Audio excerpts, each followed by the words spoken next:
माऊलीजवळ आज आमची 4थी वेळ आहे. ही पण आम्हाला कार्तिकची आम्हाला पूजा करायला भेटली. हे आमचं सौभाग्य आहे माझं आणि सगळ्या आमच्या घरादारांचं सगळ्यांना त्याचा आशीर्वाद भेटला पाहिजे.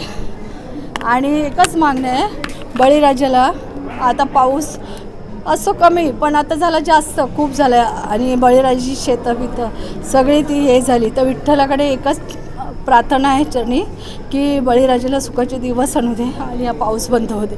ज्या पद्धतीने आषाढी आणि कार्तिकी दोन्ही पूजेचा मान तुम्हाला मिळतोय, देवेंद्र फडणवीसांनंतर तुम्ही म्हणजे त्या कुटुंबानंतर तुमचंच कुटुंब आहे महाराष्ट्राच्या इतिहासात.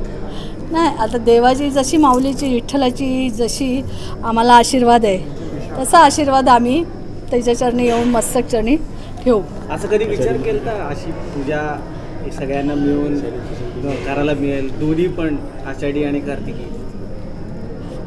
मी तर बोलेन माझं सौभाग्य आहे विठ्ठलाने दिलेलं की त्याच्या चरणी मला दोन्ही पूजा भेटल्या आणि ह्याच्यानंतर पण असंच आम्हाला सर्व आशीर्वाद ठेवू दे आणि असंच राहू दे. आता निवडणूक साहेबांपुढे खूप मोठी आव्हानं आहेत, निवडणुकीची, महापालिका वगैरे सगळे एकत्र आलेत विरोधात. आता विठ्ठलच आहे ना, मग निवडणुकीचं कुठून आलं?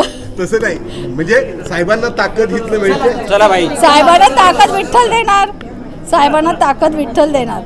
ज्या आरती कार्तिकी पूजा आमच्या हातून घडली त्या आरती साहेबांना पूर्ण ताकद देणार देव विठ्ठली.